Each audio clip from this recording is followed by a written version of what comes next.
মাগো আমি কেমন করে দেব মাটি,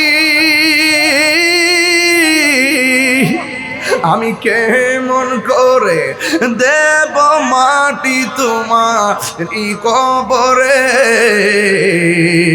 মা তুমি আমার আগে যেও না গো মরে, কন্যা মা তুমি আমার আগে যেও না গো মরে। যখন রাত্রি নিঝুম নেই চোখে ঘুম, একলা শূন্য ঘরে তোমায় মনে পড়ে মাগো, তোমায় মনে পড়ে। এই সেই ঘর, এই সেই খাট, বিছানার পাশে আছে পানের বাটা, চশমাটা পরে আছে পাশে, শুধু মানে শুধু মানে শুধু মানে শুধু মানে। দরজাটা খুলতে খেয়ে যাই ধোঁকা। ওই সাবুদ হুজুর আমার কই, হুজুর আমার আম্মা নাই, বাড়ি যাওয়ার পরে আর মার মমতার চেহারা আর দেখবে না। আমি বাড়িতে গেলে আমার বাবার চেহারা আর দেখি না। দরজাটা খুলতে খেয়ে যাই ধোঁকা, মা বুঝি বলছে এলে নাকি খুকা। বুকের ভেতরটা নড়ে চড়ে ওঠে, চোখ বেয়ে জল নেমে আসে, শুধু মানে শুধু মানে শুধু মানে শুধু মা। এই আমার আব্বা হারাইছি তো, মনে হয়ে গেছে আব্বা, জানি ফিরে পাবো না হারানো তিথি। বাবা শুধু তাহিরির ফেমে বাঁধা স্মৃতি। মার ব্যবহৃত শাড়ি ঘরে এখনো মনে আছে, মার ব্যবহৃত বিছানাটা মনে এখনো আছে, যাই নামাজটা মনে এখনো পরে আছে, কিন্তু মা নাই। আমার বাপের রুমালটা এখনো ঘরে আছে, চেয়ারটা এখনো আছে, বিছানাটা এখনো আছে, কিন্তু আমার বাবা দুনিয়াতে নাই। জানি ফিরে পাবো না হারানো তিথি, বাবা শুধু তাহিরির ফ্রেমে বাঁধা স্মৃতি। বুকের ভেতরটা নড়ে চড়ে ওঠে, চোখ বেয়ে জল নেমে আসে, শুধু মানে শুধু মানে শুধু মানে শুধু মানে। এই সেই ঘর, এই সেই খাট, বিছানার পাশে আছে বাবা গো বাবা। আজকে আমার বিষয় দিয়েছেন মা বাপের বিষয়। আমি একটু বলে দিয়ে যাচ্ছি, আনুষঙ্গিক অনেক কথা বলছি। আমার বাপরে হারাইছে, আমি বুঝি বাপ কেমন বটবৃক্ষ। বাবা গো বাবা, আমার বাপের সপ্তাহে 4 দিন আসতেন নাসিরুদ্দিন শিপাশালার মাজারে। সপ্তাহে কয়েকদিন, 4 দিন।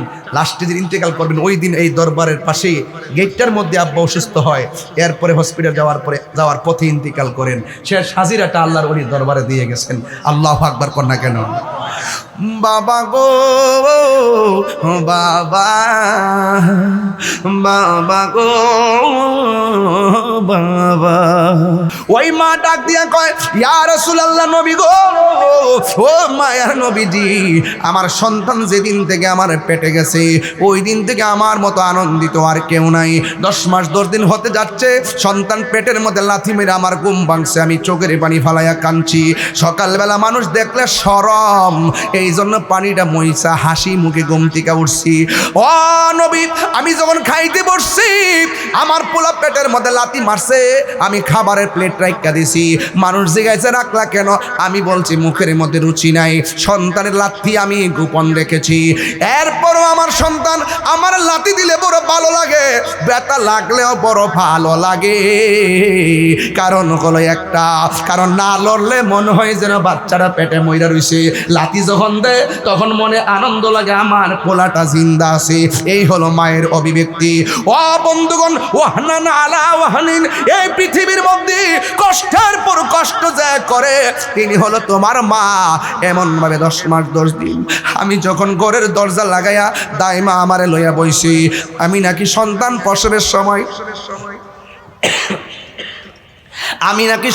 প্রসবের সময় কয়েকবার বেহুশ হয়ে গেলাম।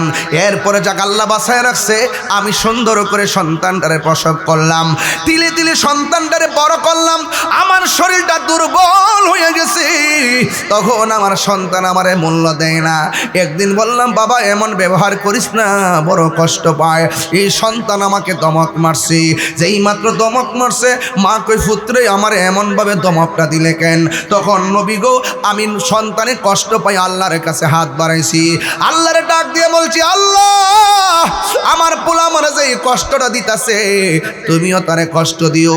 আল্লাহ যে আমি ফাগুলনির দুয়াটা কবুল করছে, এই জন্য আমি হাসতেছি, আমার মতো আনন্দিত আর কেউ নাই। এরপরে আমার নবী তো উম্মতের কান্ডারি, উম্মতের কষ্ট সহ্য করতে পারে না। ওই মুহূর্তে আল্লাহর হাবিব বলেন, মাগো আপনি হয়তো দেখেন না কবরের মধ্যে আযাব হইতেছে, আপনারা আওয়াজ করে বলুন আমার নবী দেখার ক্ষমতা আছে না নাই? ওয়ামা ইয়াস্তাবিল আহইয়া ওয়ালাল আমওয়াত ইন্নাল্লাহা ইউসমিউ মাইয়াশা। যারা মুর্দা যারা জিন্দা তারা এক হতে পারে না। ওয়া মা ইয়াস্তাবিল আহইয়া ওয়ালাল আমওয়াত, যারা মুর্দা যারা জিন্দা তারা সমান হতে পারে না। ইন্নাল্লাহা ইউসমিউ মাইয়াশা, আল্লাহ যারা ইচ্ছা করে তারে ওই কবরের আযাবের আওয়াজ শোনার ক্ষমতা দান করে, শুধু শোনা নয় দেখারও ক্ষমতা দান করে। আপনারা জবান খুলে গন, আমার নবীর সেই ক্ষমতা আছে না নাই? এখন আমার নবী তো উম্মতের কান্ডারি, চিৎকার মেরে কন্যা আল্লাহু আকবার। নবী বলছে সবচাইতে 3টা কবিরা গুনাহ বড়। একটা হলো আল্লাহর সঙ্গে শরীক করা, 2 নম্বর হলো মা বাবার সঙ্গে কি করা, অবাধ্যচরণ করা। আর কবিরা গুনাহের ব্যাপারে নবী তো বলছেন শাফাআতি লি আহলিল কাবাইর মিন উম্মতি, উম্মত গুনাহ কইরা ফলাইলো, বড় বড় গুনাহ করলো নবী সুপারিশ করবে। আল্লাহর হাবিব ওই মায়ের সামনে 2টা হাত আল্লাহকে বাড়াইয়া দিয়ে আল্লাহ, সাহাবায়ে কেরাম তাকায় রইছে। আল্লাহর হাবিবের মধ্যে মুস্তাজিবুদ দাওয়া 1,24,000 পয়গাম্বর কেউ নারী। নবী কইছে সাহাবীরা তোমরা সমস্যা আসেনি? কয় সমস্যা আছে। কয় কি? কয় আকাশের সূর্যটা চোখের মধ্যে লাগে। নবী বলে আল্লাহ আমার সাহাবার চোখের মধ্যে সূর্য লাগে ব্যবস্থা কইরা দাও। আমার আল্লাহ ওই সূর্যের মুখের মধ্যে মেঘমালা দিয়া দিছে। সাহাবিয়া কেরাম কই ইয়া রাসূলুল্লাহ তলোয়ারটা ভাঙা গেছে। আমার নবী বলে হাতের মধ্যে গাছের ডাল লও, হাতের মধ্যে গাছের ডাল নিছে, ওই ডালটা তরবারি হয়ে গেছে। আমার নবী কই হে আলী তুমি কাঁদো কেন? আলী কই নবী গো আপনি শুয়ে রইছেন আর ওই দিক দিয়া আসরের নামাজের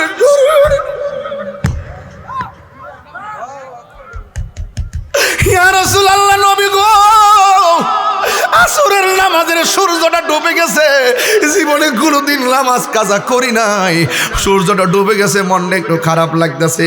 কই তুমি আমার ডাক দিলে না কেন? ও নবী আপনি কষ্ট পেলে আল্লাহ কষ্ট পাবে, আর আল্লাহ যদি কষ্ট পায় ওয়া আ'আদ্দা লাহুম আযাবাম মুহিনা। ও বন্ধু আল্লাহর হাবিব মওলা আলীর চোখের পানি দেখে কই আলী তুমি কি কোন আসর নামাজ পড়বা? ও নবী সূর্য ডুবে গেছে। আমার নবী ডাক দিয়ে কয় আলী রে শান্ত হ। আলী ডাক দিয়ে কয়, আমার নবী ডাক দিয়ে কয়, আমার নবী ডাক দিয়ে কয় এ ডুবন্ত সূর্য আসর নামাজের টাইমে যেই জায়গায় ছিলি তুই আমার আলীর জন্য সেই জায়গার মধ্যে চলে আয়। নবী দোয়া করতে দেরি, ওই ডুবন্ত সূর্য আসর নামাজের টাইমে এসে হাজির হইতে দেরি হয় নাই। নবীর মতো মুস্তাজিবুদ দাওয়া আর কেউ নাই। সময় কম প্লিজ। নবীর মতো মুস্তাজিবুদ দাওয়া কেউ নাই। নবী আমার ডাক দিয়ে কি ও সাহাবীরা কোনো সমস্যা আসেনি। কয় বালু মাটিতে ধুলা উড়ে, কাফেররা শক্ত মাটির উপরে, এই জন্য ধুলার কারণে ঘোড়া দৌড়ে আমরা তীরের আঘাত দেখি না। আল্লাহর হাবিবকে আল্লাহ আমার ধুলার কারণে সাহাবারা তীরের আঘাত দেখে না, কাফেররা যেমনে মারে এমনি মুসলমানদের লেগে যায়।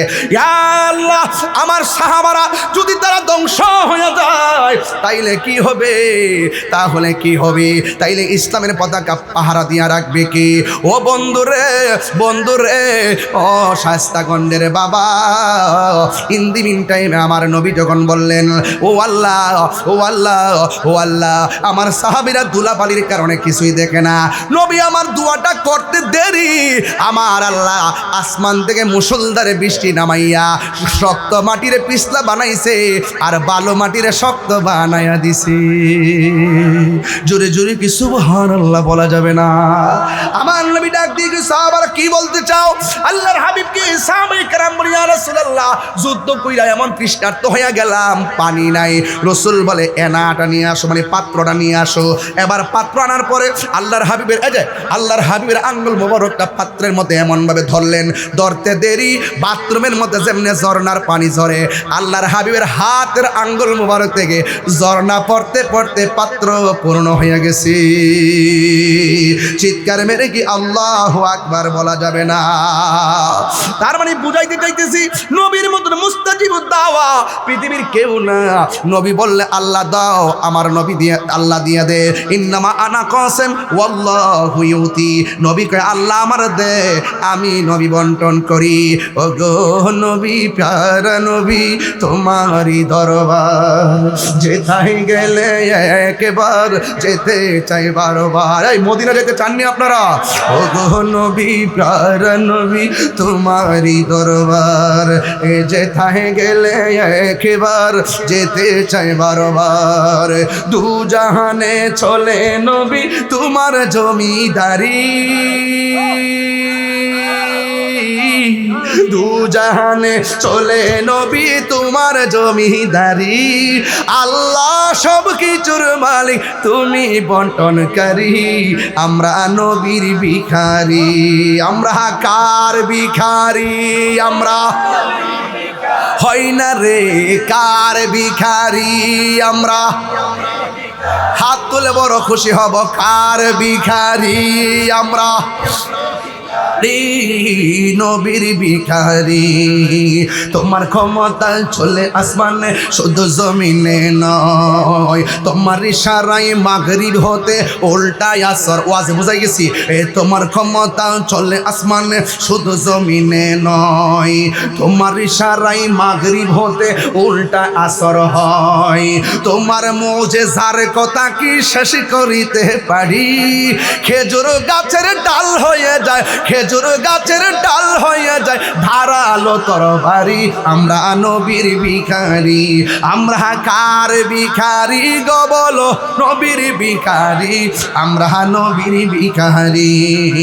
ও গো নবী, প্যারা নবী, তোমারই দরবার যেতাই গেলে একবার যেতে চাই বারবার। দু জাহানে চলে নবী তোমার জমিদারি, দু জাহানে চলে নবী তোমার জমিদারি।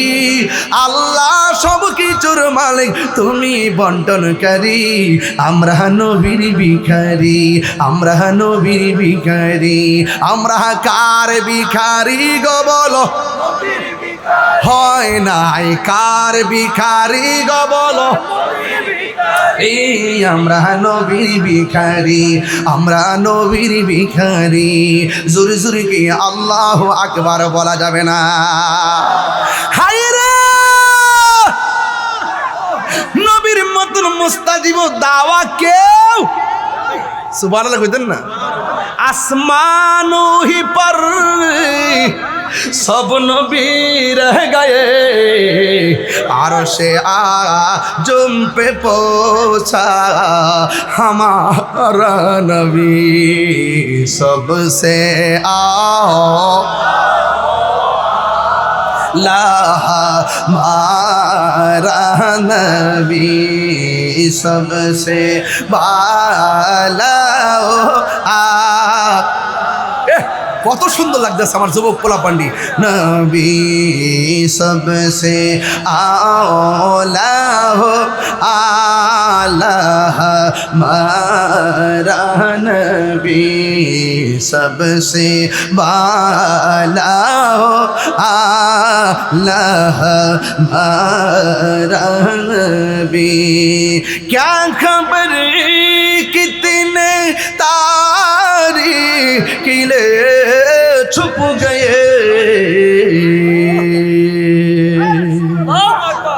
पढ़ने डूबे ना डूबा हमारा नबी में कब्र अंधेरी में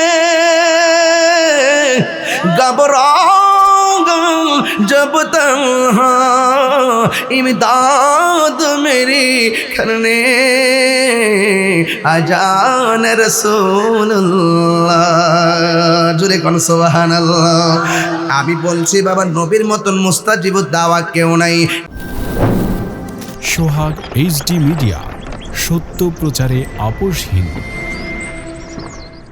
তরুণ আলেমী দ্বীন এবং সহযোদ্ধা এবং অনেক কনকন শীতের মাঝে কুয়াশার মাঝে অনেক লোক আপনারা দাঁড়িয়ে আছেন। যেই মহান রব্বে করিম আমাদের সকলকে আজ এই মুশান মাহফিলে আসার সুযোগ দিয়েছেন, শুকরিয়া তান সকলে পড়ুন আলহামদুলিল্লাহ। লাখ কোটি দরুদ ও সালাম ওই নবীজি নূরানি কদম মুবারকে, যিনি হায়াতুন নবী, নূর নবী, গায়েবের খবর দেনেওয়ালা হুজুর পুর নূর সাল্লাল্লাহু আলাইহি ওয়াসাল্লামের উম্মত হিসাবে আল্লাহ পাক আমাদের সকলকে কবুল করেছেন। এই জন্য শুকরিয়া তান সকলে পড়ুন আলহামদুলিল্লাহ। আজকে মাহফিল কমিটির পক্ষ থেকে আমাকে বিষয় দেওয়া হয়েছে সূরা বনী ইসরাঈলের 23 নম্বর আয়াত সম্পর্কে বিস্তারিত আলোচনা করার জন্যে। মাহফিল কমিটিদের বেঁধে দেওয়া বিষয় অনুযায়ী আমি আপনাদের সামনে কিছু কথা বলবো। আল্লাহ পাক যেন আমাদের সকলকে আমল করার তৌফিক দান করে, বলুন আমিন। একটি ঐতিহ্যবাহী মাহফিল, অনেক গুরুত্বপূর্ণ জায়গায়, অনেক দিনের সাধনা, অনেক দিনের ত্যাগ ভালোবাসার ভিত্তিতে ধারাবাহিক এই মাহফিলটি চলে আসছে। 50 বছর পর্যন্ত একটি মাহফিল চলমান। তার মানে বুঝতেই পেরেছেন এই মাহফিলটা যারা শুরু করেছিলেন অনেকগুলা মানুষ কিন্তু তারা অন্ধকার কবরে চলে গেছে। কথা বলেন ঠিক কিনা? আরে আগামী 100 বছর পূর্তি যখন হবে এখানে অনেকে আমরা কবরে চলে যাব। বুঝতে পেরেছেন? আমাদেরকে আর দেখা যাবে না। কোথায় থাকবো, কোথায় পড়ে থাকবো, এই বিষয়টা যদি একবার চিন্তা করি, আজকের মাহফিল থেকে যে আলোচনা হবে এই আলোচনা আমল না করার কোনো সুযোগ নাই। আমাকে বিষয় দিয়েছেন মা বাবার খেদমতের উপরে কথা বলার জন্যে। যেহেতু অনেক আলেমী দিনরা এসেছেন, আজকে এক একজনকে এক একটা বিষয় দিলে বিভিন্ন সাইটে আলোচনা করা যায়, এটা সুন্দর হয়। একই মাহফিল থেকে আপনারা বিভিন্ন বিষয় নিয়ে অবগত হতে পারেন, আর এটাই সুন্দর। আল্লাহ রাব্বুল আলামিন আমাদেরকে পাঠিয়েছেন একমাত্র তার গোলামি করার জন্যে। ওয়ামা খলাকুতুল জিন্না ওয়াল ইনসা ইল্লা লিয়াবুদুন। আল্লাহ বলছেন আমি মানুষ এবং জিন জাতিকে সৃষ্টি করেছি একমাত্র আমি আল্লাহর গোলামি করার জন্যে। আফদালুল ইবাদাতুস সালাত, সর্বোত্তম ইবাদত হলো নামাজ। এই নামাজ ইবাদতের পর সর্বোত্তম ইবাদত নামাজ। সেই ইবাদতের পরই আল্লাহ পাক রব্বুল আলামিন খেদমতের কথা বলেছেন। তার মানে বুঝতে হবে ইবাদতের পাশাপাশি খেদমতটা কত গুরুত্বপূর্ণ। কথা বলেন ঠিক না ঠিক? আজকের এই মাহফিলে আপনারা যারা এসেছেন শুধুমাত্র আলোচনা শুনলে চলবে না, আলোচনাগুলো আপনাদের সকলকে মানতে হবে। আমার ভাইয়েরা, আল্লাহ রাব্বুল আলামিন আমাদের এমন অনেক, যে এখন শীত চলতেছে না, আপনি খবর নিয়ে দেখেন ছেলে ঢাকা শহরে 3 তলা ফ্ল্যাট নিয়ে থাকে, আর গ্রামের বাড়িতে মা ভাঙ্গা বাড়িতে টিনের ঘরের মধ্যে কনকন শীতের মধ্যে শাড়ি কাপড় পেঁচিয়ে পড়ে আছে। কথা বলেন ঠিক কিনা বলেন? যেই সন্তান মাকে কষ্ট দিবে আর মার কথা বলার পরে যাদের কাছে ভালো লাগবে না, এই সন্তানের ভিতরে প্রবলেম আছে। এই জন্য আমি হয়তো ঘন্টাখানেক সময় পাবো, যেহেতু আমার এখান থেকে আরেকটি জায়গায় যেতে হবে, তো ঘন্টাখানেক আলোচনা করলেও তো আবার ফরিদ সাহেব আছেন, তিনি এসে আবার আলোচনা করবেন, ঘন্টাখানেক করলেও তো 12টা বেজে যাবে। তা আমাদের আলোচনার যে জায়গাটা, স্পেসটা অনেক আজকে সুন্দর আপনারা সাজিয়েছেন। যেই সন্তান মা বাপরে কষ্ট দিবে আর আমার সামনে বসে ওয়াজ শুনবে, ওই শ্রোতা তাহিরি দরকার নাই। যেই সন্তান মা বাবাকে কষ্ট দিবে, আর শুধু মাহফিলের প্যান্ডেল কেন, মক্কা মদিনায় গেলেও কোনো লাভ নাই। কারণ রাসূল বলছেন মা বাবাকে কষ্ট দিয়ে আল্লাহ কষ্ট পায়। কথা বলেন ঠিক কিনা কোন? যেই পিসাব বলবে মা বাবার খেদমত লাগবে না, এটা পিসাব না, এটা অভিশাপ। কথা বলেন ঠিক কিনা? পীরের বাড়িতে গরু নিয়ে যাবেন, ইচ্ছা মতে পীরকে খাওয়াবেন, আর আপনার মা বাপ কোন অবস্থা আছে পীরে খবর নিবে না, আর আপনি গরু নিয়ে যাবেন পীরের দরবারে, অথচ আপনার মা বাবার জন্য সেই পীরের বাড়ি থেকে একটু তরকারি আপনার বাড়িতে দিবেন আপনার মা বাবাকে। তার মানে বুঝতে হবে এখানে অনেক ধরনের গ্যাপ আছে।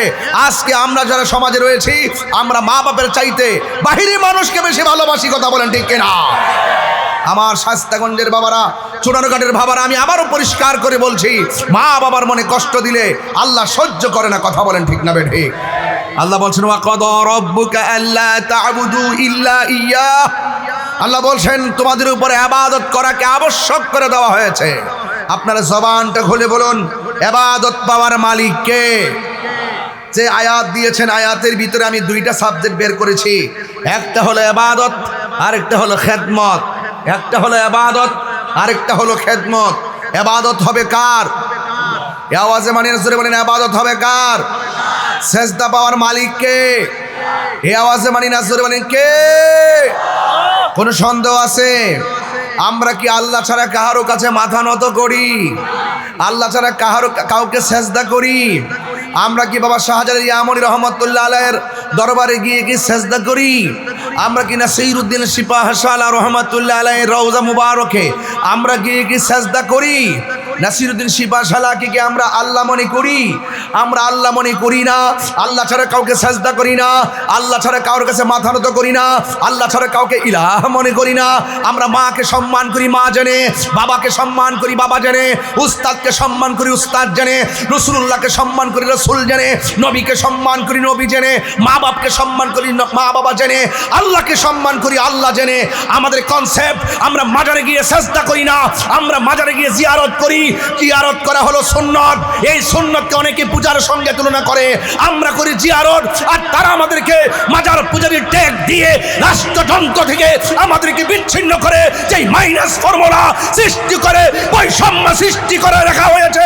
এই বৈষম্যের দাঁত ভাঙা জবাব দিয়ে বৈষম্যের দেয়াল ভেঙে খান খান করে দেওয়ার জন্য সুন্নি জনতাকে ঐক্যবদ্ধ হতে হবে। কথা বলেন ঠিক কিনা?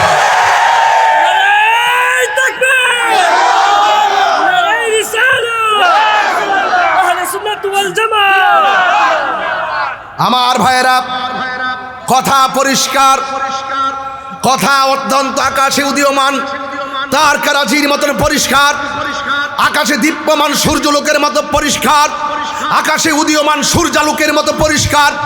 ইউনিভার্সাল ট্রুথ হিসাবে আমি বলে দিয়ে যেতে চাই, আজকে রাষ্ট্রযন্ত্র আহলে সুন্নাত ওয়াল জামাতকে মাইনাস ফর্মুলায় রেখেছে একটা মাত্র কারণ, ওই সমস্ত রাষ্ট্রযন্ত্রের ডানে বামে স্বাধীনতা বিরোধী, সার্বভৌমত্বের বিরোধী, ধর্মদ্রোহী, দেশদ্রোহী মানুষের ছত্রছায়ায় রাষ্ট্রযন্ত্র পরাধীনতার শৃঙ্খলা আবদ্ধ হওয়ার কারণে মনে হচ্ছে যেন জিম্মি হয়ে আছে।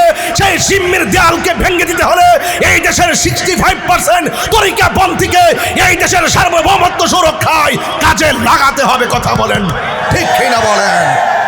আমার ভাইয়েরা, কোন জায়গায় সমস্যা সেটা আপনাকে ফাইন্ড আউট করতে হবে। সমস্যাটা কোন জায়গায়? শিক্ষিত সমাজ কয় সুন্নিরা মাজার পূজারী, শিক্ষিত সমাজ কয় সুন্নিরা ভণ্ড, শিক্ষিত সমাজ কয় সুন্নিরা মাজারে গিয়ে পূজা করে, শিক্ষিত সমাজ কয় সুন্নিরা মাজারে গিয়ে সেজদা করে। আসলে কি সেজদা করি? বলে আসলে কি সেজদা করি? এই যে আমাকে আয়াত দিয়েছেন, এখন বলবেন যে তাহিরি গরম ভাষায় কথা বলে। আমার হাত বান্দিবি, পা বান্দিবি, মন বান্দিবি কেমনে? মনে করছেন নরম একটা বিষয় দিলেই আমি ঠান্ডা হয়ে যাব? আমি ঠান্ডা হওয়ার পিলাম না, হক কথা বলবই, সাদাকে সাদা বলবই। চুনারঘাটের মানুষ, মাধবপুরের মানুষ, খেস্তাগঞ্জ, হবিগঞ্জ, লাখাইয়ের মানুষ, আপনারা বলুন আমরা সুন্নিরা কি দুই না এক? একসাথে থাকলে কাহারও ক্ষতি হবে না। যদি আলাদা আলাদা থাকেন তাহলে ওই রাষ্ট্রযন্ত্র যেইভাবে বৈষম্য সৃষ্টি করেছে, আজকে শাহপরান, এরপর চলে গেছে ওই ফরিদপুরি, এরপর চলে যাবে আরেক জায়গায়, 2 দিন পরে দেখবেন ওই উপকারা আবার নাসিরুদ্দিন শিপাশালার দিকে তাকিয়েছে। এই জন্য সেই লাল চোখে আমরা পরিষ্কার ভাষায় বলতে চাই, আল্লাহর ওলির মাজারকে সুরক্ষা করার দায়িত্ব ইনশাআল্লাহ আমাদের। কথা বলেন ঠিক না বেঠিক? সবাইকে এক হতে হবে, সবাইকে ঐক্যবদ্ধ থাকতে হবে। আমার শাস্তাগঞ্জের মানুষ, আমরা কি এখন খানকায় বসে থাকার সময় আছে?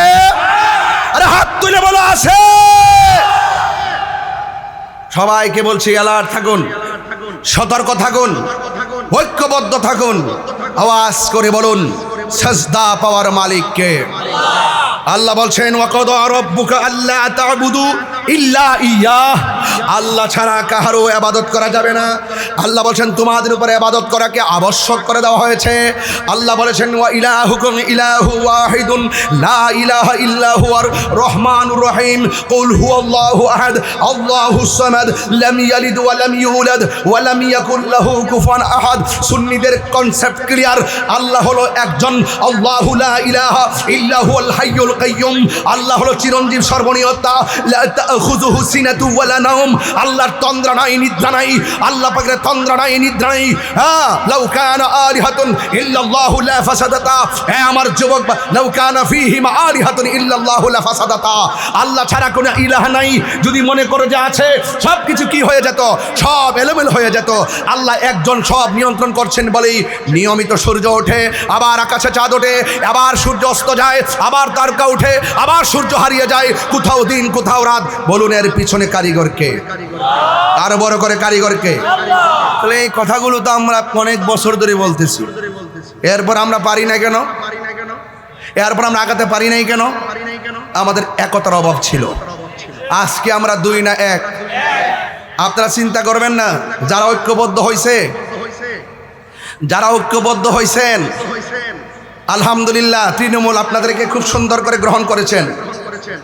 যদি আবার আপনাদের মাঝে কোনো ধরনের ডান বাম কিছু হয়ে যায় কোনো না কোনো কারণে, সারা জীবন আপনারা আপনাদের বিবেকের কাছে অপরাধী বলে সাব্যস্ত থাকবেন এবং তৃণমূল কিন্তু অনেক ব্যথিত হবে। এই জন্য আশা করছি আমাদের দায়িত্বশীলরা যেভাবে আগাচ্ছেন এইভাবে আগাতে থাকুন। ইনশাআল্লাহ কোটি সুন্নি জনতা আমরা মাঠে ময়দানে আছি। কথা বলেন ঠিক না বেঠিক? এবার আসুন, ছেলে, ওই ছোট্ট ছেলেটাকে দাঁড় করো, এটা তুমি দাঁড়াও, তুমি দাঁড়াও, কাছে কাছে কাছে, এদিকে এদিকে। তোমার নাম কি? হ্যাঁ, আল্লাহ কয়জন? এর বয়স কত? 8-9 বছরের পোলার জিগাইলাম যে আল্লাহ কয়জন? হ্যাঁ কয় একজন। আর আঙ্গুদেশের ওই মৌলবীরা রাষ্ট্রযন্ত্রে বুঝাইছে তাহিরিরা মাজারে গিয়ে পূজা করে, তাহিরিরা ওই উলিয়াল্লাহরে আল্লাহ মনে করে, আর রাষ্ট্রযন্ত্রে এটা ডুব গিলছে। বুঝছেননি? আমরা কোথায় নিয়ে আমরা ফালাইছে চিন্তা করে দেখেন। 8 বছরের বাচ্চাও বুঝে আল্লাহ পাকের ওয়াহাদানিয়াত সম্পর্কে। আর কথা বলেন না, ঠিক কিনা বলেন? এই অপপ্রচার করতে করতে শিক্ষিতরা বুঝাইছে মাইনাস ফর্মুলা। একটা কথা মনে রাখবেন, তাহিরিরা এখন জিন্দা আছে, জিন্দা এখনো আছে। জবাব ইনশাল্লাহ সময় মতো আমাদের সকলকে দিতে হবে। আমরা আলাদা থাকার সুযোগ, আমরা সকলকে নিয়ে দেশটা সাজাতে চাই। আমি আবারও বলছি, আপনারা বিভাজন সৃষ্টি করবেন না, আপনারা অযথা আমাদেরকে ট্যাগ দিবেন না, আপনারা অযথা আমাদেরকে অপব্যাখ্যা করে আমাদেরকে অপবাদ দিবেন না। যদি আপনারা যদি সহজ হন, আমরা চাই আপনারা আমাদের হাতে হাত মিলান। আকীদার সমস্যা হলে আপনি আমাকে বুঝিয়ে নেন, আর না হয় আপনি বুঝে আসুন। হাতে হাত রাখুন, ঐক্যবদ্ধ হন, তইলে সংসদের কোনাকানা দিয়া জায়গা নেওয়ান যাইব। আর নাইলে কিন্তু খবর আছে, নাইলে কি আছে? খবর আছে যেই প্রক্রিয়া অ্যাপ্লাই করছেন 1 বছর পরে হোক আর 10 বছর পরে হোক হাড্ডি কিন্তু গুঁড়ো থাকতো না। কবর থেকে লাশ তুলে আগুন ধরাই দিচ্ছেন না, এই সংস্কৃতি ভালো লক্ষণ না। আপনি যেই কবর থেকে তুলছেন তার জীবত কিন্তু বংশ কিন্তু মরছে না, একদিন সুযোগ পাইলে তারাও কিন্তু ছাই কইরা উড়াই দিব। কথা বলেন ঠিক না বেঠে? হ্যাঁ, কথা বলেন ঠিক কিনা বেঠে? যেই খেলা দেখাইছেন একসঙ্গে 90টা মাজার ভাঙছেন, এগুলো ভালো লক্ষণ না। তরিকাপন্থীরা কিন্তু ভেসে আসে নাই, আহলে সুন্নাত ওয়াল জামাত বানের জলে ভেসে আসা কচুরি পানা নয়। আমার কথা একটু গরম হয়ে যাচ্ছে কারণ এখানে ওয়াহদানিয়াতের ওয়াজ চলছে। আমার কনসেপ্ট ক্লিয়ার করতেছি। ওয়াকাদা রাব্বুকা আল্লা তা'বুদু ইল্লা ইয়াহ, আল্লাহ ছাড়া কারো ইবাদত করা যাবে না। বলুন ইবাদত পাওয়ার মালিক কে? সন্দেহ আছে? হ্যাঁ, সন্দেহ আছে। বাস এই রাষ্ট্রযন্ত্রে ঘুম ভেঙে দিলাম রাত্রে 10টার সময় উঠে যে তাহির হুজুর কি বলেছে। অনেক সাংবাদিক, অনেক মানুষ চুপি চুপি আসে তাহির হুজুর কি বলে। তাহির হুজুর 22 বছর আগে যা বলে এখনো তাই বলে। আমাকে রাষ্ট্রযন্ত্রে গুরুত্বপূর্ণ জায়গা থেকে ফোন দিয়া বলে আপনি কি চান, আপনি কি চান? আমি বলছি আমি নবীর মহব্বত চাই, আমি নবীর প্রেম চাই, আর কিচ্ছু চাই না। বলছি কি চান? আমি বলছি নবীর গোলামি চাই। আর কি আশ্চর্য মানুষ আপনি, বলছি আপনি কি চান? বলছি তো নবীর গোলামি চাই। কথা বলেন ঠিক না বেঠে? আরে বেটা, বিক্রি হইলে আর ডলার কামানোর ধান্দা থাকলে এতদিনে বহুত কিছু করে ফেলতে পারতাম। আমাদের নিজেদের লোকের টেরও পাইতো না। তাহিরি এক মুখে দুই কথা বলে না। কথা বলেন ঠিক না বেঠে?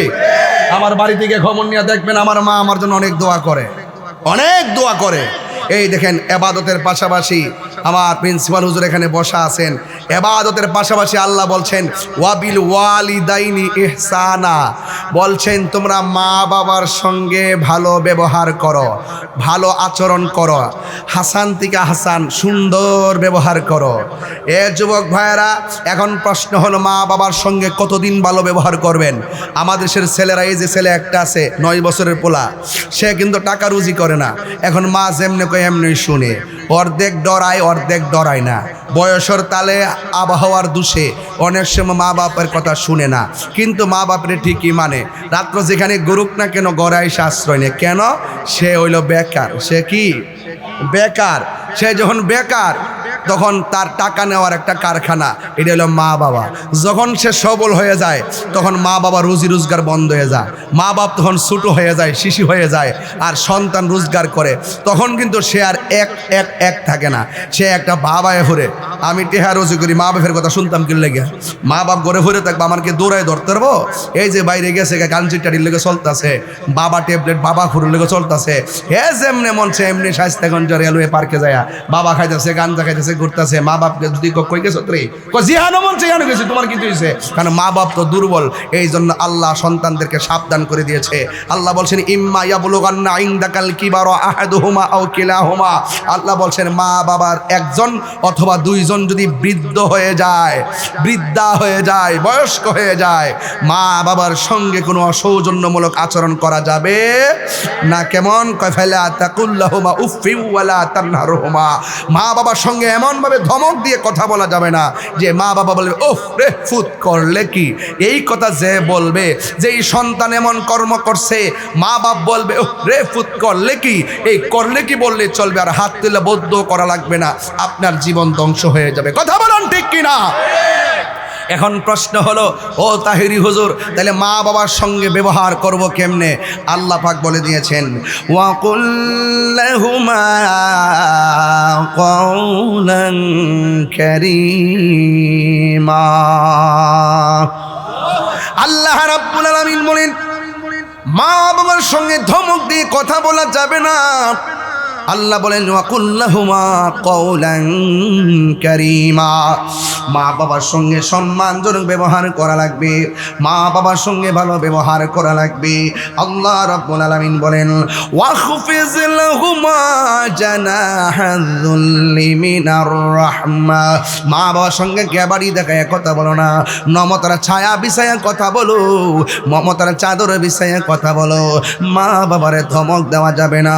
বন্ধুরে ও বন্ধু, মা বাবার সঙ্গে খারাপ ব্যবহার যারা করেছি, আমি আমি তাহেরি অনেক দেখেছি মা বাবার সঙ্গে যারা খারাপ ব্যবহার করেছে এরা কোটিপতি হইল মনের মধ্যে শান্তি নাই। বন্ধু আমার নবী আপনার নবী রহমাতুল লিল আলামিন হায়াতুল নবী জিন্দা নবী বলেছেন আল জান্নাতু তাহাতা আকদামিল উম্মাহাত। মা বাবার পায়ের নিচে সন্তান, মায়ের পায়ের নিচে সন্তানের জান্নাত। রিদার রাব্বি ফি রিদাল ওয়ালিদাইন ওয়া সাকাতুর রাব্বি ফি সাকাতিল ওয়ালিদাইন। মা বাবার সন্তুষ্টিতেই আল্লাহর সন্তুষ্টি, মা বাবার অসন্তুষ্টিতেই আল্লাহর অসন্তুষ্টি। এই জন্য মা বাবার মনে কষ্ট দেওয়া যাবে না। ও যুবক ভাইরা, পায়ের মধ্যে হাত দিয়ে বলি, মা বাবার মনে যারা কষ্ট দিবি রে, মা বাবার মনে যারা দুঃখ দিবি, এরা ইহকালও হারাবে পরকালও হারাবে। আমার নবী আপনার নবী বলেন আলা উনাব্বিউকুম বিআকবারিল কাবাইর। আমি কি তোমাদেরকে কবিরা গুনার মধ্যে বড় কবিরা গুনাহ সম্পর্কে তোমাদেরকে অবহিত করব না? কুল্লা, সাহাবায়ে কারাম বলেন ক্বাবালা ইয়া রাসূলুল্লাহ, অবশ্যই কবিরা গুনার মধ্যে সবচাইতে বড় কবিরা গুনাহ কোনটা আমাদেরকে বলেন। আল্লাহর হাবিব বললেন আল ইশরাকু বিল্লাহ, আল্লাহর সঙ্গে শরীক করা, ওয়া হুকুকুল ওয়ালিদাইন, মা বাবার অবাধ্যচারণ করা। এই জন্য মা বাবার সঙ্গে বিয়াদবি করা যাবে না। সাআলতু রাসূলুল্লাহি সাল্লাল্লাহু তাআলা আলাইহি ওয়াসাল্লাম, সাহাবী বলেন আমি রাসূলুল্লাহকে প্রশ্ন করলাম আইয়ুল আমালি আহাব্বু ইলাল্লাহ, আল্লাহর কাছে সবচাইতে ভালো এবং মঙ্গলজনক আমলটা কোনটা? ইয়া রাসূলুল্লাহ, আল্লাহর কাছে সবচাইতে ভালো আমল কোনটা, উত্তম আমল কোনটা? আল্লাহর হাবিব সাল্লাল্লাহু তাআলা আলাইহি ওয়াসাল্লাম বলেন আসসালাতু আলা ওয়াক্তিহা। আল্লাহ রাব্বুল আলামিন বলেন, আল্লাহ রাব্বুল আলামিনের হাবিব সাল্লাল্লাহু আলাইহি সাল্লাম বলেন তোমরা যে প্রশ্ন করেছো আল্লাহর কাছে সবচাইতে ভালোবাসার আমল কোনটা, আল্লাহর হাবিব বলেন আসসালাতু আলা ওয়াক্তিহা। আল্লাহর হাবিব বলেন সবচাইতে উত্তম আমল হলো সময় মতো নামাজ কায়েম করা, সময় মতো নামাজ পড়া। কুলতু, সাহাবায়ে কেরাম বললেন ইয়া রাসূলুল্লাহ, এরপরে সুম্মা আইয়ুন, এরপরে কোনটা? আল্লাহর হাবিব সাল্লাল্লাহু তাআলা আলাইহি ওয়াসাল্লাম বললেন বিরুল ওয়ালিদাইন, এরপরে সর্বোত্তম ইবাদত হলো মা বাবার সঙ্গে সদ্ব্যবহার করা। কুলতু সুম্মা আইয়ুন, আমি জিজ্ঞেস করলাম ইয়া রাসূলুল্লাহ এরপর কোন আমলটা সবচাইতে উত্তম? ক্বালা রাসূলুল্লাহি সাল্লাল্লাহু তাআলা আলাইহি ওয়াসাল্লাম আল জিহাদু ফি সাবিলিল্লাহ, এরপরে সবচাইতে উত্তম আমল হলো আল্লাহর রাস্তায় জিহাদ করা। যুবক ভাইরা, যেই জায়গার মধ্যে আল্লাহর হাবিব বলেছেন আল্লাহ রাব্বুল আলামিনের কাছে সবচাইতে প্রিয় উত্তম আমলটা হলো সময় মতো নামাজ পড়া। আজকে বড় কষ্ট লাগে, দুঃখ লাগে, মসজিদের মধ্যে আজান হয়, যখন ফজরের নামাজের আজান হয় সারা রাত্র মোবাইলটা চালাইয়া আজান দেওয়ার পরে মোবাইলটা চার্জ লাগায় ঘুমে যায়। এটাই হলো শতকরা 80% যুবকের বাস্তবতা। কথা বলেন ঠিক কিনা? সে মনে মনে কল্পনা করে আজানটা হয়েছে কিনা, চার্জটা শেষ হয়েছে কিনা, আজানটা দেওয়ার পরে মোবাইলটারে চার্জে লাগায় ঘুমে যায়। অথচ মুয়াজ্জিন যখন বলে আসসালাতু খায়রুম মিনান নাওম, ঘুম থেকে নামাজ উত্তম, অথচ বান্দা চয়েস করেছে নামাজ থেকে ঘুম উত্তম। আল্লাহ বলে বান্দা তুই আমার সঙ্গে নাফরমানি করেছিস। আল্লাহ রাব্বুল আলামিন বলেন ও পৃথিবীর মানুষ, আমাকে যদি তোমরা স্মরণ করো আমি আল্লাহ তোমাদেরকে স্মরণ করব। এই জন্য আমার ভাইয়েরা, আল্লাহ সময় মতো নামাজে যাওয়া বড় ফজিলত রয়েছে। আজকে মনে বড় দুঃখ লাগে, অনেকগুলো মসজিদের পাশে দোকানদার থাকে, কিছু কিছু দোকানের ভিতরে ক্যারাম বোর্ড টাকা দিয়া চালানো হয়। এক বুট খেললে 100 টাকা, 2 বুট খেললে 200 টাকা।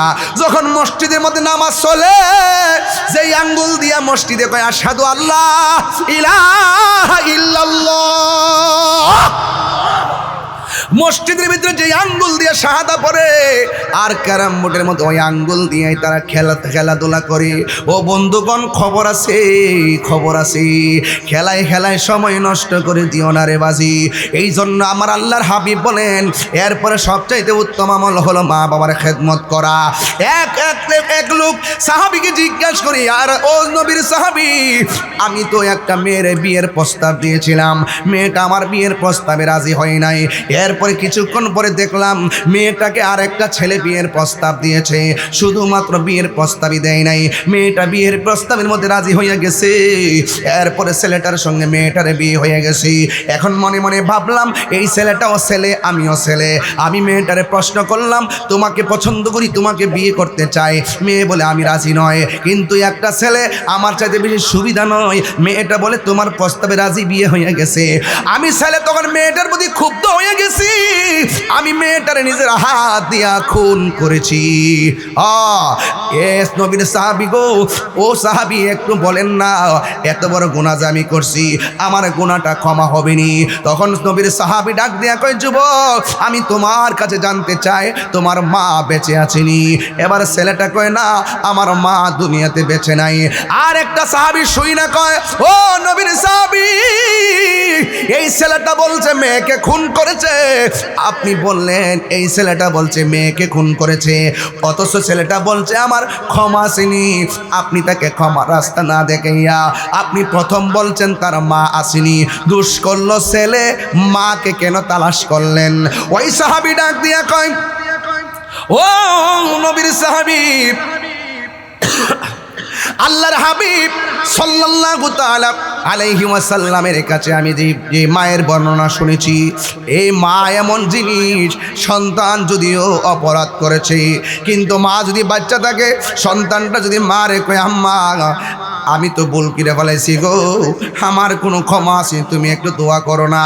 এই পৃথিবীর মধ্যে একটা মাত্র মানুষ দুইটা হাত তুললে মাঝখানে কোনো পর্দা থাকে না। দোয়া করলে কবুল, বদদুয়া দিলেও কবুল। আমার মন বলছে ছেলেটা যে খুন করেছে, ছেলের মা যদি তাহাজ্জুদ নামাজের পরে ওইটা যদি কইতো, আল্লাহ আমার ছেলে বুঝে নাই, আমার ছেলে ভুল করছে, আমার ছেলেটারে মাফ করে দাও, ওই মায়ের দোয়াটা আল্লাহর দরবারে তাড়াতাড়ি কবুল হয়ে যেত। এই জন্য মা এমন জিনিস, পৃথিবীর সবার দুয়ার মধ্যে স্বার্থ থাকে, কিন্তু মায়ের দুয়ার মধ্যে কোনো স্বার্থ থাকে না। মা নিঃস্বার্থে মার সন্তানের জন্য দোয়া করে। এই জন্য আমি প্রায় মাহফিলের মধ্যে বলে থাকি, নিঃস্বার্থে ভালোবাসে শুধু আমার মা, ববে যার তুলনা নাই। নিঃস্বার্থে ভালোবাসে শুধু আমার মা, ববে যার তুলনা নাই। সেই মা তোমার চলে গেলে গো,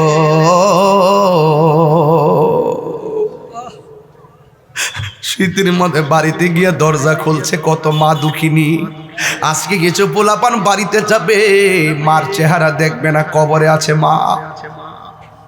নিঃস্বার্থে ভালোবাসে শুধু আমার মা, ববে যার তুলনা নাই।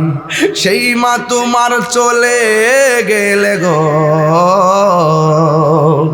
সেই মা তোমার চলে গেলে সার হইব কান্দন। এই জগতে কেউ হবে না মায়েরই মতো, এই জগতে কেউ হবে না, এই জগতে কেউ হবে না মায়েরই মতো। মাগো তোমার মতো লই না কেহ, আমায় কুলে টানি। মাগো তোমার মতো লই না কেহ, আমায় কুলে টানি। আঁচল দিয়ে মোচে না কে,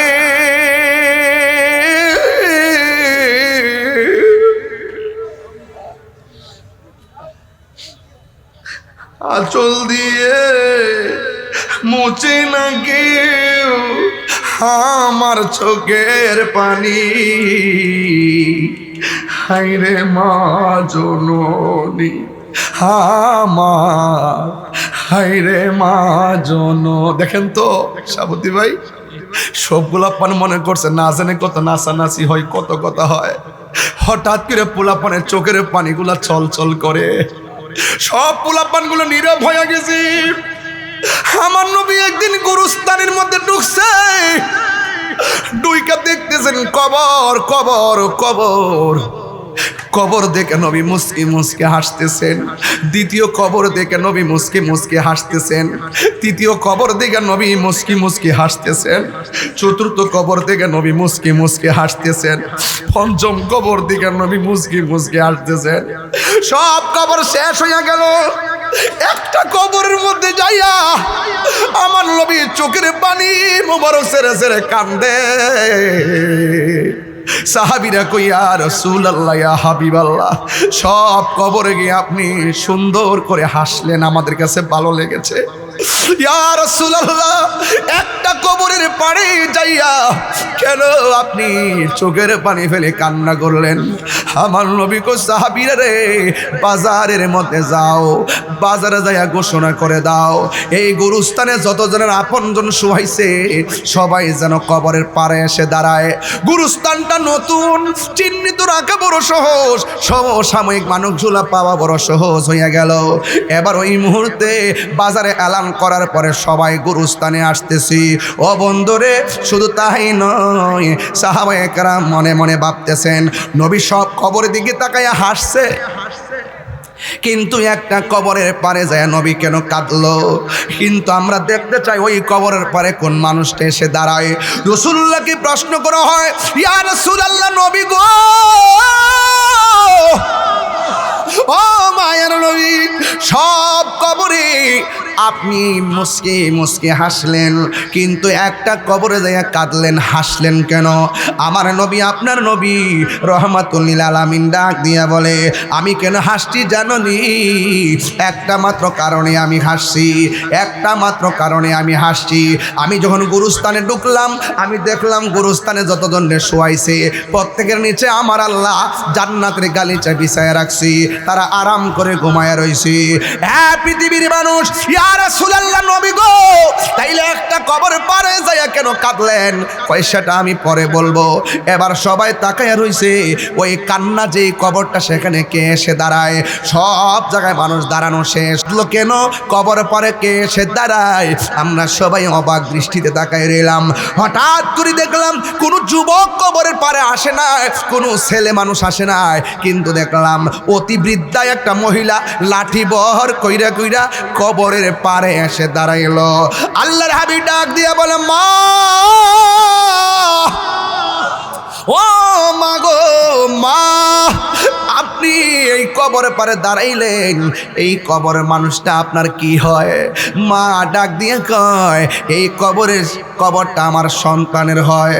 রাসূল ডাক দিয়ে বলে, মা, আপনি জানেননি আপনার ছেলে কবরে কোন অবস্থায় আছে? মা জিজ্ঞেস করে, আল্লাহ এবং রাসূলই ভালো জানে। এই কথা বলার পর আল্লাহর হাবিব সাল্লাল্লাহু তাআলা আলাইহি ওয়াসাল্লাম বলেন, মা গো, আপনার সন্তানটা কবরের ভিতরে বড় কষ্টে আছে, অনেক যন্ত্রণার মধ্যে আছে, জাহান্নামের হাওয়া এই কবরের মধ্যে ঢুকছে, এমনভাবে কান্না করতেছে, এমনভাবে কষ্ট আছে, এমনভাবে সে কষ্টে আছে।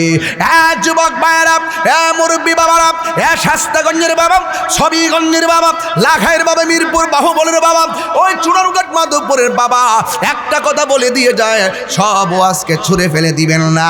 একটা কথা মনে রাখবেন, এই দিন না আরো দিন আছে। কথা কোন ঠিক না বে ঠিক রে বাবা? হ্যাঁ বন্ধু, আল্লাহর হাবিব ডাক দিয়ে তুই, মা, আপনি জানেননি আপনার সন্তানটা কবরের মধ্যে কি অবস্থায় আছে? বন্ধুরি আমার, ও আমার পুরান বাজারের বাবা, নতুন ব্রিজের বাবা, কি বাসায় ওয়াজ করব? একটা কথা বলে দিয়ে যায়, আজকের ওয়াজটারে ছুঁড়ে ফেলে দিবেন না। এবার মহিলা যেই মাত্র শুনছে আমার নবী বলেছেন তোমার সন্তানটা জাহান্নামের অগ্নিতপ্ত হাওয়ার মধ্যে কাতরাচ্ছে, এই কথা যেই মাত্র শুনছে শুনুন, আমার মা যদি এই মুহূর্তে শুনে, অথবা শাহাবুদ্দিন হুজুরের আম্মা যদি এই মাত্র শুনে, না দুনিয়াতে তো নাই, কিন্তু আমার আম্মা যদি শুনে, পৃথিবীর সব মা যদি শুনে যে তার সন্তানের মাথাটা ফেটে গেছে, মা কি তখন হাসবে না কাঁদবে? কিন্তু আমার নবী যখন বলল আপনার সন্তানটা জাহান্নামের আগুনে জ্বলতেছে, ওই মুহূর্তে মা হাসে নাই, মা কান্না করে নাই, চোখ দিয়া পানি আসে নাই, ওই মা তখন মুস্কি মুস্কি হাসতে শুরু করেছেন। আল্লাহর হাবিব ডাক দিয়া বলে, মা আপনাকে বললাম আপনার সন্তান কবরে আযাবের মধ্যে আছে, এটা শোনার পরও কেন আপনি হাসলেন, কারণটা কি? এবার মা তার দুঃখের বিবরণ দেয়। এটাই ছিল আজকের আমার ওয়াজের মূল বিষয়। আপনাদের কি কোনো কষ্ট হয় না কি রে বাজি? এই কষ্ট নিবেন না, ওয়াজটারে আজকে বাড়ির মধ্যে নিয়ে যাবেন। ওই মা ডাক দিয়া কয়, ইয়া রাসূলুল্লাহ, নবী গো, ও মায়ার নবীজি, আমার সন্তান যেদিন থেকে আমার পেটে গেছে, ওই দিন থেকে আমার মতো আনন্দিত আর কেউ নাই। 10 মাস 10 দিন হতে যাচ্ছে, সন্তান পেটের মধ্যে লাথি মেরে আমার ঘুম ভাঙছে, আমি চোখের পানি ফালাইয়া কাঁদছি। সকালবেলা মানুষ দেখলে শরম, এই জন্য পানিটা মইসা হাসি মুখে ঘুম থেকে উঠছি। ও নবী, আমি যখন খাইতে বসছি, আমার পোলা পেটের মধ্যে লাথি মারছে, আমি খাবারের প্লেট রাইখা দিছি। মানুষ জিজ্ঞাসা রাখলা কেন? আমি বলছি মুখের মধ্যে রুচি নাই, সন্তানের লাথি আমি গোপন রেখেছি। এরপরও আমার সন্তান আমার লাথি দিলে বড় ভালো লাগে, ব্যথা লাগলেও বড় ভালো লাগে। কারণ হলো একটা, কারণ না লড়লে মনে হয় যেন বাচ্চারা পেটে মইরা রইছে, লাথি যখন দেয় তখন মনে আনন্দ লাগে আমার পোলাটা জিন্দা আছে। এই হলো মায়ের অভিব্যক্তি। ও বন্ধুগণ, ওয়াহনান আলা ওয়াহনিন, এই পৃথিবীর মধ্যে কষ্টের পর কষ্ট যা করে তিনি হলো তোমার মা। এমন ভাবে 10 মাস 10 দিন আমি যখন ঘরের দরজা লাগাইয়া দাইমা আমারে লইয়া বইছি, আমি নাকি সন্তান প্রসবের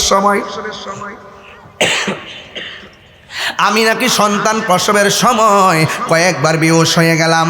এরপরে যাক আল্লাহ বাঁচায় রাখছে, আমি সুন্দর করে সন্তানটারে প্রসব করলাম, তিলে তিলে সন্তানটারে বড় করলাম। আমার শরীরটা দুর্বল হয়ে গেছে, তখন আমার সন্তান আমারে মূল্য দেয় না। একদিন বললাম, বাবা এমন ব্যবহার করিস না, বড় কষ্ট পায়। এই সন্তান আমাকে দমক মারছে, যেই মাত্র দমক মারছে, মা কই পুত্রে আমার এমনভাবে দমকটা দিলে কেন? তখন নবী গো, আমি সন্তানে কষ্ট পাই, আল্লাহর কাছে হাত বাড়াইছি, আল্লাহরে ডাক দিয়ে বলছি, আল্লাহ আমার পোলা মনে যে কষ্টটা দিতাছে, তুমিও তারে কষ্ট দিও। আল্লাহ যে আমি ফাগুলনির দোয়াটা কবুল করছে, এই জন্য আমি হাসতেছি, আমার মতো আনন্দিত আর কেউ নাই। এরপরে আমার নবী তো উম্মতের কান্ডারি, উম্মতের কষ্ট সহ্য করতে পারে না। ওই মুহূর্তে আল্লাহর হাবিব বলেন, মাগো আপনি হয়তো দেখেন না কবরের মধ্যে আযাব হইতেছে, আপনারা আওয়াজ করে বলুন আমার নবী দেখার ক্ষমতা আছে না নাই? ওয়ামা ইয়াস্তাবিল আহইয়া ওয়ালাল আমওয়াত ইন্নাল্লাহা ইউসমিউ মাইয়াশা।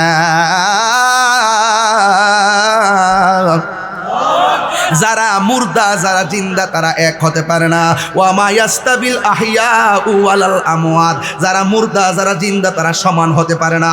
ইন্নাল্লাহা ইউসমিউ মাইয়াশা, আল্লাহ যারা ইচ্ছা করে তারে ওই কবরের আযাবের আওয়াজ শোনার ক্ষমতা দান করে, শুধু শোনা নয় দেখারও ক্ষমতা দান করে।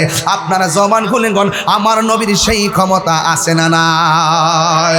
এখন আমার নবী তো উম্মতের কান্ডারি, চিৎকার মেরে কন্যা আল্লাহু আকবার। নবী বলছে সবচাইতে 3টা কবিরা গুনাহ বড়।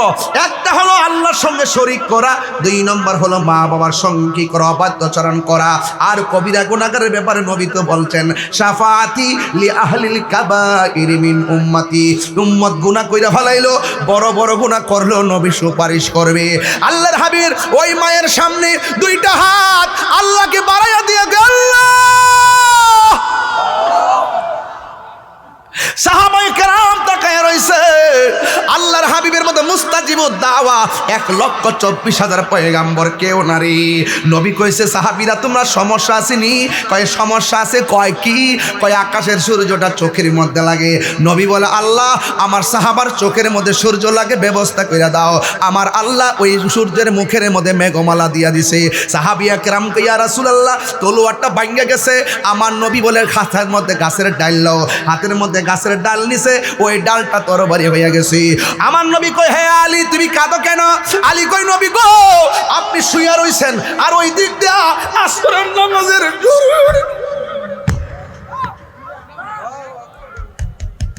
ইয়া রাসূলুল্লাহ নবী গো আসরের নামাজের সূর্যটা ডুবে গেছে। জীবনে কোনোদিন নামাজ কাজা করি নাই, সূর্যটা ডুবে গেছে, মনটা একটু খারাপ লাগতেছে। কই তুমি আমার ডাক দিলে না কেন? ও নবী আপনি কষ্ট পেলে আল্লাহ কষ্ট পাবে, আর আল্লাহ যদি কষ্ট পায় ওয়া আ'আদ্দা লাহুম আযাবাম মুহিনা। ও বন্ধু আল্লাহর হাবিব মাওলা আলীর চোখের পানি দেখে কই আলী তুমি কি এখন আসর নামাজ পড়বা? ও নবী সূর্য ডুবে গেছে। আমার নবী ডাক দিয়ে আলী রে শান্ত হও। আলী ডাক দিয়ে কয় আমার নবী ডাক দিয়ে কয় আমার নবী ডাক দিয়ে কয় এ ডুবন্ত সূর্য আসর নামাজের টাইমে যেই জায়গায় ছিলি তুই আমার আলীর জন্য সেই জায়গার মধ্যে চলে আয়। নবী দোয়া করতে দেরি, ওই ডুবন্ত সূর্য আসর নামাজের টাইমে এসে হাজির হইতে দেরি হয় নাই। নবীর মতো মুস্তাজিবুদ দাওয়া আর কেউ নাই। সময় কম প্লিজ। নবীর মতো মুস্তাজিবুদ দাওয়া কেউ নাই। নবী আমার ডাক দিয়ে কি ও সাহাবীরা কোনো সমস্যা আসেনি? কয় বালু মাটিতে ধুলা উড়ে, কাফেররা শক্ত মাটির উপরে, এই জন্য ধুলার কারণে ঘোড়া দৌড়ে আমরা তীরের আঘাত দেখি না। আল্লাহর হাবিবকে আল্লাহ আমার ধুলার কারণে সাহাবারা তীরের আঘাত দেখে না, কাফেররা যেমনে মারে এমনি মুসলমানদের লেগে যায়। ইয়া আল্লাহ আমার সাহাবারা যদি তারা ধ্বংস হয়ে যায় তাইলে কি হবে? তাহলে কি হবে? তাইলে ইসলামের পতাকা পাহারা দিয়া রাখবে কি? ও বন্ধুরে বন্ধুরে ও শাস্তাগণের বাবা, ইন দি মিন টাইমে আমার নবী যখন বললেন ও আল্লাহ ও আল্লাহ ও আল্লাহ, আমার সাহাবীরা ধুলাবালির কারণে কিছুই দেখে না। নবী আমার দোয়াটা করতে দেরি, আমার আল্লাহ আসমান থেকে মুষলধারে বৃষ্টি নামাইয়া শক্ত মাটিরে পিছলা বানাইছে আর বালু মাটিরে শক্ত বানাইয়া দিছে। জোরে জোরে কি সুবহানাল্লাহ বলা যাবে না? আমার নবী ডাক দিয়ে সাহাবারা কি বলতে চাও? আল্লাহর হাবিব কি সাহাবায়ে কেরাম বলে ইয়া রাসূলুল্লাহ যুদ্ধ কইরা এমন তৃষ্ণার্ত হয়ে গেলাম, পানি নাই। রাসূল বলে এনাটা নিয়ে আসো, মানে পাত্রটা নিয়ে আসো। এবার পাত্র আনার পরে আল্লাহর হাবিবের আল্লাহর হাবিবের আঙ্গুল মোবারকটা পাত্রের মধ্যে এমন ভাবে ধরলেন, ধরতে দেরি বাথরুমের মধ্যে যেমনে ঝর্ণার পানি ঝরে, আল্লাহর হাবিবের হাতের আঙ্গুল মোবারক থেকে ঝর্ণা পড়তে পড়তে পাত্র পূর্ণ হয়ে গেছে। চিৎকার মেরে কি আল্লাহু আকবার বলা যাবে না? তার মানে বুঝাইতে চাইতেছি নবীর মতন মুস্তাজিবুদ দাওয়া পৃথিবীর কেউ না। নবী বললে আল্লাহ দাও, আমার নবী দিয়ে আল্লাহ দিয়ে দে। ইন্নামা আনা কাসিম ওয়াল্লাহু ইউতি, নবী কয় আল্লাহ আমার দে, আমি নবী বন্টন করি। ও গো নবী প্যারা নবী তোমারই দরবার, যেথায় গেলে একবার যেতে চাই বারবার। এই মদিনা যেতে চাননি আপনারা? ও গো নবী প্যারা নবী তোমারই দরবার, এ যেথায় গেলে একবার যেতে চাই বারবার। দু জাহানে চলে নবী তোমার জমিদারি, দু জাহানে চলে নবী তোমার জমিদারি। আল্লাহ সব কিছুর মালিক তুমি বন্টনকারী, আমরা নবীর ভিখারি। আমরা কার ভিখারি? আমরা হয় না রে কার ভিখারি? আমরা হাত তুলে বড় খুশি হব, কার ভিখারি? আমরা নবীর ভিখারি। তোমার ক্ষমতা চলে আসমানে শুধু জমিনে নয়, তোমার ইশারায় মাগরিব হতে উল্টায় আসর। ওয়াজে বুঝাই গেছি? তোমার ক্ষমতা চলে আসমানে শুধু জমিনে নয়, তোমার ইশারায় মাগরিব হতে উল্টা আসর হয়। তোমার মুজিজার কথা কি শেষ করিতে পারি?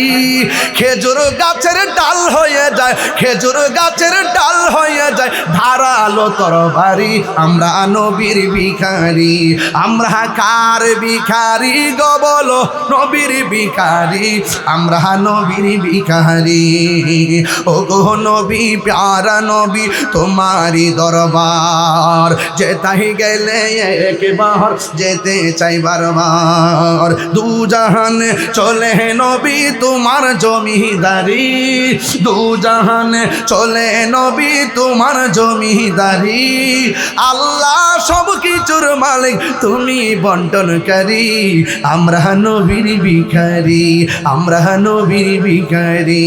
আমরা কার ভিখারি গো বলো? হয় নাই কার ভিখারি গো বলো? এই আমরা নবীর ভিখারি, আমরা নবীর ভিখারি। জোরে জোরে কি আল্লাহু আকবার বলা যাবে না? হায় রে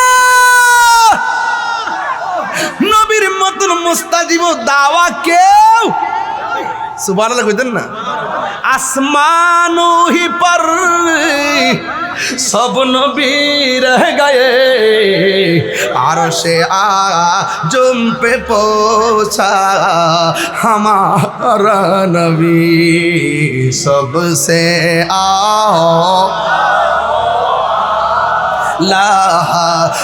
हमारा नबी सबसे बाला। কত সুন্দর লাগতেছে আমার যুবক পোলা পান্ডি। নবী সবসে আলা হো আলা মারা নবী সবসে বালা হো আলা মারা নবী। क्या खबर कितने तारी किले छुप गए,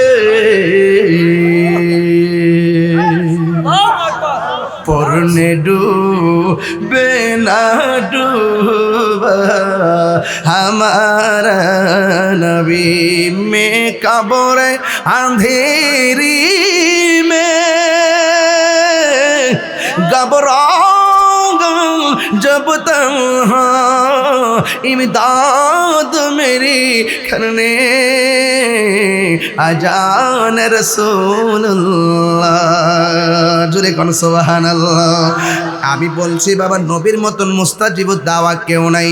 এবার মা দাঁড়ায় রইছে, আমার নবী বলেন আল্লাহ ওই মহিলা তো কবরে আযাব দেখে না, কিন্তু আল্লাহ মহিলাটারে একটু কবরে আযাবটা দেখাইয়া দাও, এই কবরটারে আলোক করে দাও। এই কবর কি আসল ঘর না নকল ঘর?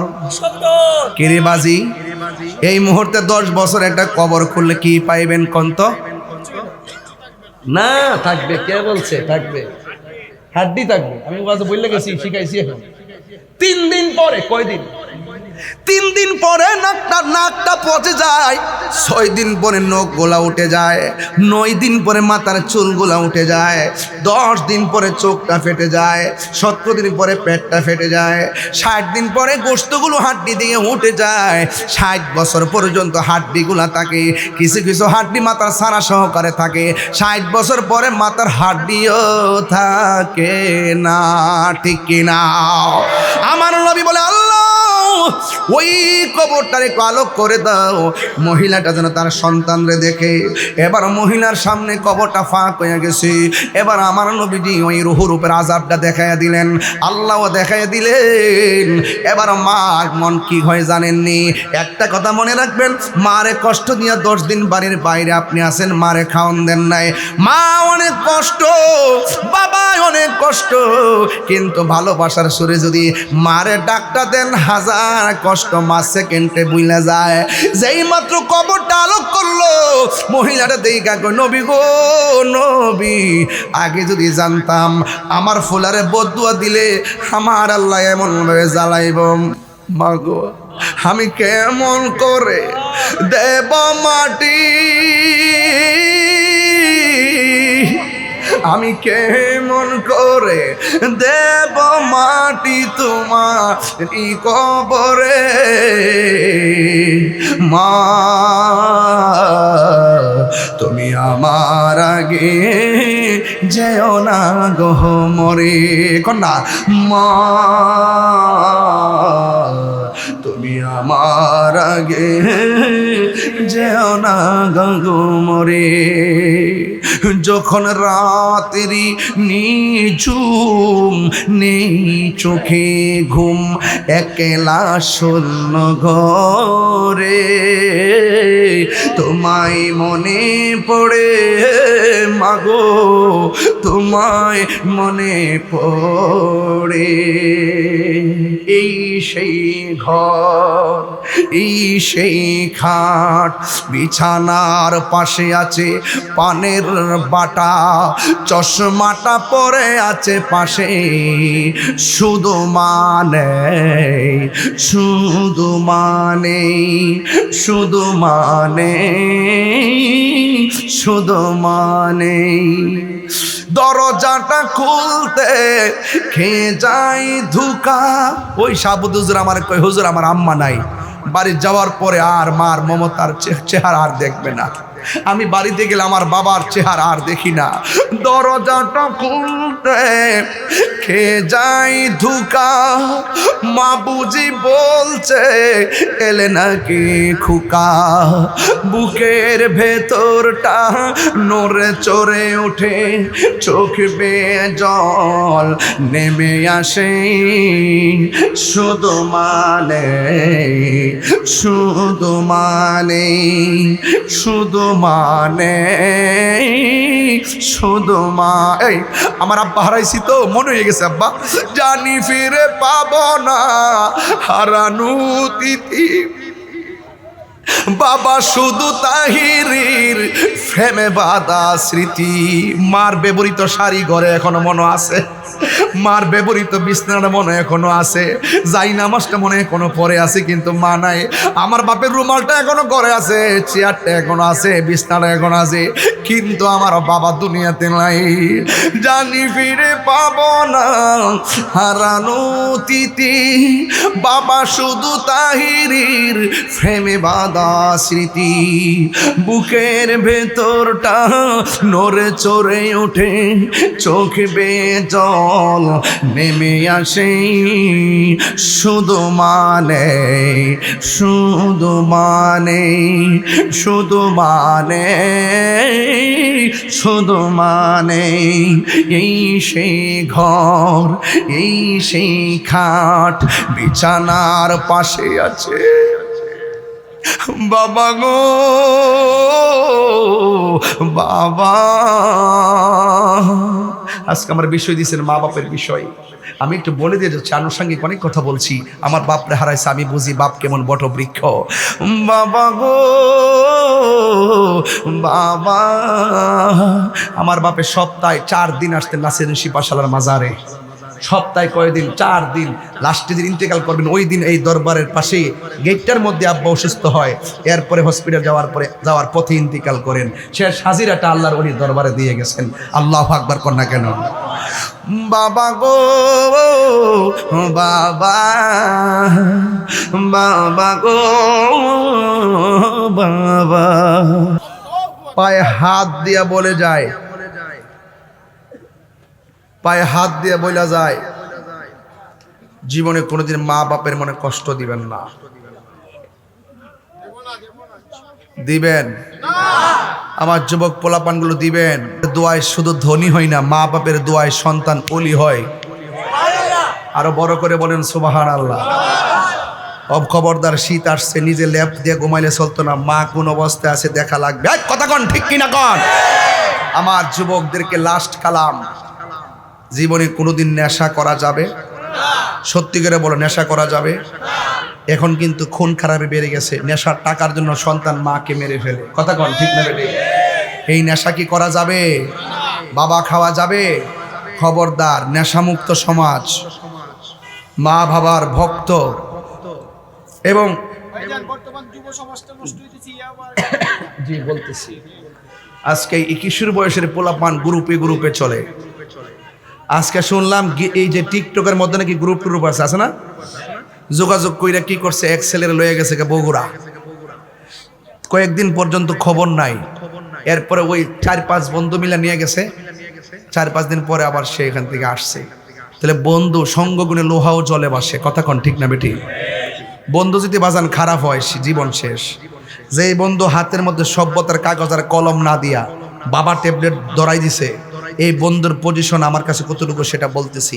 তোমার জীবনে যদি কোনো শত্রু থাকে, ওই বন্ধুটা হলো শত্রু যে তোমার হাতে নেশা ধরাই দিছে। কথা কোন ঠিক না ঠিক? আজকে থেকে ওয়াদা করতে হবে, চলেন আমি যতক্ষণ কথা বলছি 1 ঘন্টা চোখের পলকে চলে গেছে। বলেন তো দেখি, যতক্ষণ কথা বলছি আমি কি বিষয়ের বাইরে গেছি? কথা বিষয়ের বাইরে গেছি?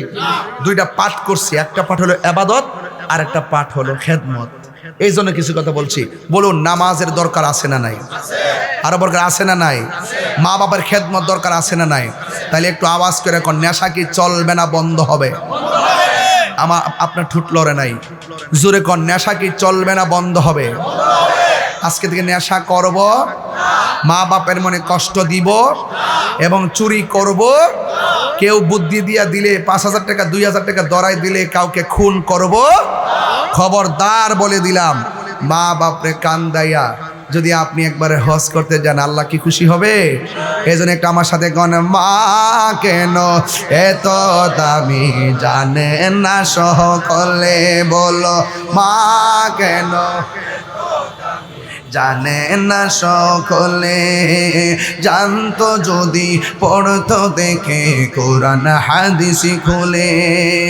একটি হজের সওয়াব মিলে, একটি সওয়াব মিলে, মাকে একবার দেখিলে, মা কেন মি জানে না সকলে, বলুন মা কেন এত দামি জানে না সকলে। 2 বছর পান করালো মায়ের বুকের দুধ, কুলে পিঠে নিয়ে আমায় দিতেন কত সুখ। বাবা, এই যুবকরা, তোমরা কি আসো? আমি কিন্তু এখন মাহফিল কোথা থেকে করে আসছি জানেন আপনারা?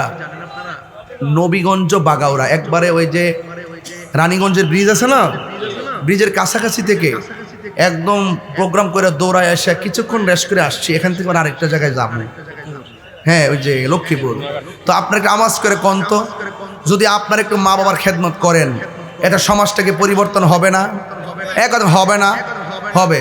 এই জন্য সবাই একটু মনেন, হ্যাঁ মা কেন এত দামি জানে না সকলে, জানতো যদি পড়তো দেখে কোরআন হাদিস খুলে। একটি হজের সওয়াব মিলে, একটি হজের সওয়াব মিলে, মাকে একবার দেখিলে, দেখিলে, মা কেন এত দামি জানে না সকলে। 2 বছর পান করালো মায়ের বুকের দুধ, কোলে পিঠে নিয়ে আমায় দিতেন কত সুখ। 2 বছর পান করালো মায়ের বুকের দুধ, কোলে পিঠে নিয়ে আমায় দিতেন কত সুখ। সেই মায়ের কষ্ট দিলে, সেই মায়ের দিলে খোদার আরো সটলে, মা গেল এত দামি জানে না সকলে, বললো মা গেল এত দামি জানে না সকলে। মায়ের প্রসবের কালে কত কষ্ট পাই, বেহুশ হইয়া পড়ে মায়ে আপন বিছানায়। সন্তানের নিয়া কোলে, সন্তানের নিয়া কোলে, প্রসবে তা বলে, মা কেন এত দামি জানে না সকলে, বললো নে মা কেন এত দামি জানে না সকলে। হাত তুলে বলেন, হাত তুলে জানাই দেন, জানে না সকলে, বললো জানে না সকলে, বললো নে মা কেন এত দামি জানে না সকলে। জানতো যদি পড়তো দেখে কোরআন হাদিস খুলে মকবুল হোসের সব মিলে মাকে একবার দেখিলে দেখিলে মা কেন এত দামে জানে না সকলে বলুন মা কেন এত দামে জানে না সকলে মা গো মা গো মা মা গো। আসসালামু আলাইকুম ওয়া রাহমাতুল্লাহ। নারে তাকবীর, নারে রিসালাত, নারে গৌসিয়া। আল্লামা মুফতি জহিরুল ইসলাম ফরিদী সাহেবের আগমন। নারে রিসালাত।